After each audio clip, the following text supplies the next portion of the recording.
Para suster, Bapak Ibu, saudara-saudari yang terkasih, hidup adalah perjuangan. Saudara-saudari, tetapi jikalau kamu tidak bertobat, kamu semakin binasa atas cara demikian. Saudara-saudariku, dalam bacaan Injil hari ini Yesus menyinggung mengenai pertobatan, dan ini cocok dengan masa prapaskah saat ini. Pertobatan adalah sesuatu yang kita lakukan, kita perjuangkan seumur hidup. Pertobatan itu butuh diperjuangkan selama kita hidup, karena sebagai manusia rapuh dan lemah, kita senantiasa ada potensi, ada peluang, ada kemungkinan untuk jatuh dalam dosa dan salah.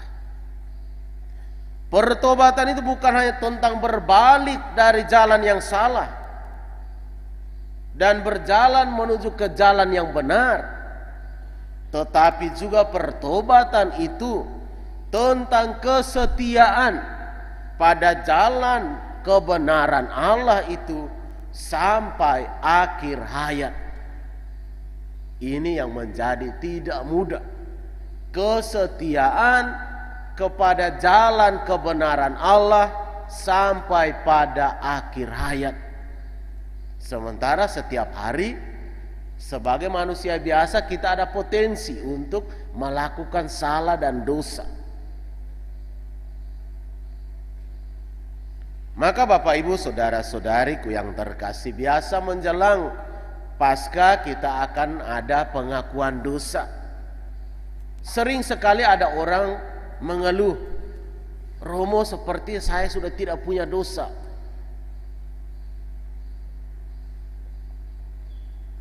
Suatu kesombongan rohani yang luar biasa. Sepertinya saya sudah tidak punya dosa. Saya rasa diri saya baik-baik saja. Saya rajin gereja, rajin doa di rumah, dia hitung semua. Jadi saya rasa macam saya tidak punya dosa. Bapak Ibu saudara-saudari yang terkasih dalam Kristus, benarkah kita tidak punya dosa? Apakah mungkin sebagai manusia kita tidak punya dosa?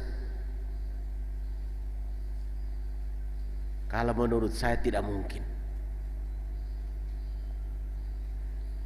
Bapak Ibu saudara-saudari, dosa juga sebenarnya bisa terjadi ketika kita tidak melakukan sesuatu yang sebenarnya bisa kita lakukan. Maka itu ada sabda Tuhan, Yesus bilang apa?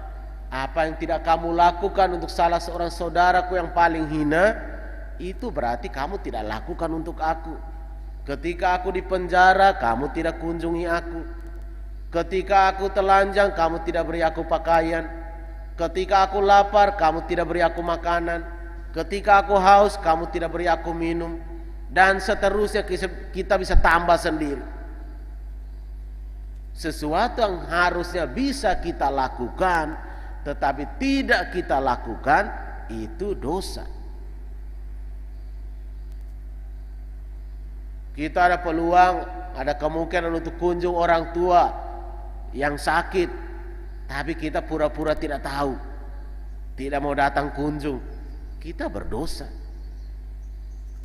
Ada kesempatan untuk sesekali telepon tanya kabar orang tua, tapi kita tidak mau lakukan. Kita berdosa. Tunggu sampai mereka mati dulu, baru nanti datang nangis-nangis, omong kosong, ingus meleleh. Itu nangis yang pura-pura saja. Bapak Ibu saudara-saudari, pertobatan itu perjuangan seumur hidup. Karena kata orang, jatuh dalam dosa itu sama nikmatnya dengan jatuh cinta katanya. Tapi jatuh di aspal tidak senikmat jatuh cinta. Jadi kalau orang jatuh di aspal biasa ada peringatan polisi itu. Jatuh cinta, jatuh di aspal tidak senikmat jatuh di aspal. Bapak Ibu saudara-saudariku yang terkasih dalam Kristus, yang mau saya katakan dari istilah ini adalah bahwa ada rambu-rambu bagi orang-orang muda untuk jatuh cinta.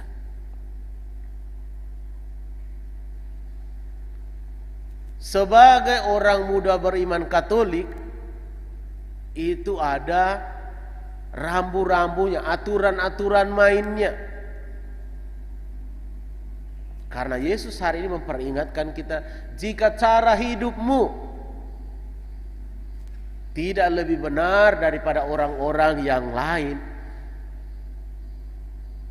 kita pun akan mati dengan cara demikian. Jatuh dalam dosa itu menghantarkan kita semua kepada maut, kepada neraka. Sementara berbuat cinta, melakukan cinta yang baik, menjalankan cinta yang baik, menjaga cinta yang baik, itu menghantarkan kita pada masuk dalam kebahagiaan kekal di surga. Dan tentu selama kehidupan di dunia, kita pun akan turut merasakannya. Sementara jatuh dalam dosa sudah akan pasti mengantarkan kita kepada neraka, kepada maut. Maka Bapak Ibu saudara-saudariku yang terkasih dalam Kristus, saat ini juga kita berjuang untuk menghidupkan lingkungan dan basis. Paroki tidak akan bisa bertumbuh dengan baik kalau lingkungan dan basis tidak hidup. Maka ada sebuah lingkungan yang saat ini lagi mulai bangkit sungguh-sungguh. Tentu di bawah kepemimpinan yang baru, semoga lingkungan Maria yang membawahi dua basis di dalamnya sungguh-sungguh menyadari bahwa selama ini kalau memang kita tidak terlibat mengaktifkan basis, tidak terlibat mengaktifkan lingkungan, sesungguhnya kita berdosa terhadap paroki, terhadap gereja. Karena apa? Karena paroki tidak akan berjalan dengan baik tanpa basis, tanpa lingkungan. Itu juga bagian dari dosa. Misalnya selama ini kita pakai sistem perwakilan doa di basis, perwakilan doa di lingkungan.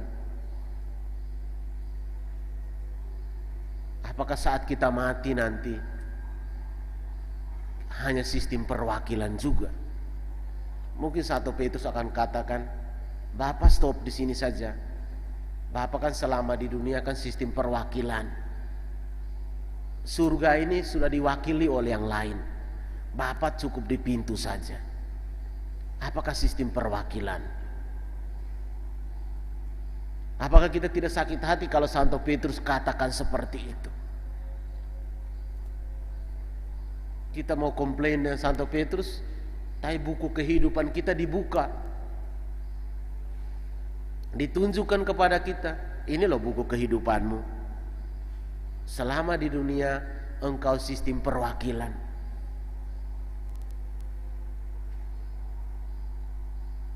Doa-doa di basis, doa-doa di lingkungan, engkau sistem perwakilan. Maka Bapak Ibu saudara-saudari yang terkasih dalam Kristus Yesus Tuhan kita, sistem perwakilan tentu juga akan dipakai atau diukurkan kepada kita ketika kita meninggal nanti. Karena sebagai orang beriman, tadi dikatakan dalam bacaan yang pertama bahwa Allah kita itu Allah yang hidup. Akulah Allah Abraham, Allah Ishak. Artinya bahwa Allah kita itu Allah yang hidup. Kita semua ini akan tetap hidup pada kehidupan nanti. Ada yang hidup untuk masuk kepada kebahagiaan kekal di surga, ada yang hidup untuk menjalani hukuman abadi kalau dosa kita berat. Jadi jiwa kita akan tetap hidup. Jadi manusia itu saat ini menjalani kehidupan kita sebagai manusia jasmani, manusia fisik. Maka Tuhan Yesus memperingatkan kita pada hari ini, jika cara hidupmu tidak lebih baik daripada mereka, kamu pun akan mati dengan cara demikian. Jika cara hidupmu, maka para suster, bapak, ibu, saudara, saudariku, bagaimana dengan cara hidup kita selama ini? Semoga pada hari ini kita memperjuangkan keterlibatan kita, keaktifan kita untuk senantiasa berjuang memperbaiki hidup kita. Hidup pribadi, hidup dalam keluarga, hidup dalam berkomunitas, basis lingkungan dan berparoki. Dan waspadalah terhadap kebiasaan kita yang menganggap diri kita paling benar. Yesus hari ini menyindir mereka, sangkamu orang-orang itu dosanya lebih besar daripada kamu? Jangan, tidak. Maka kalau seringkali kita menyalahkan orang lain, mungkin hari ini kesempatan kita bertobat.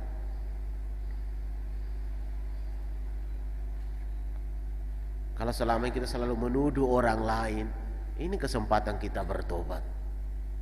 Yesus bilang, sangkamu. Kadang-kadang memang balok di mata sendiri itu menutupi mata sampai kita tidak bisa lihat karena terlalu besar. Tapi selumbar di mata orang itu begitu jelas di mata kita.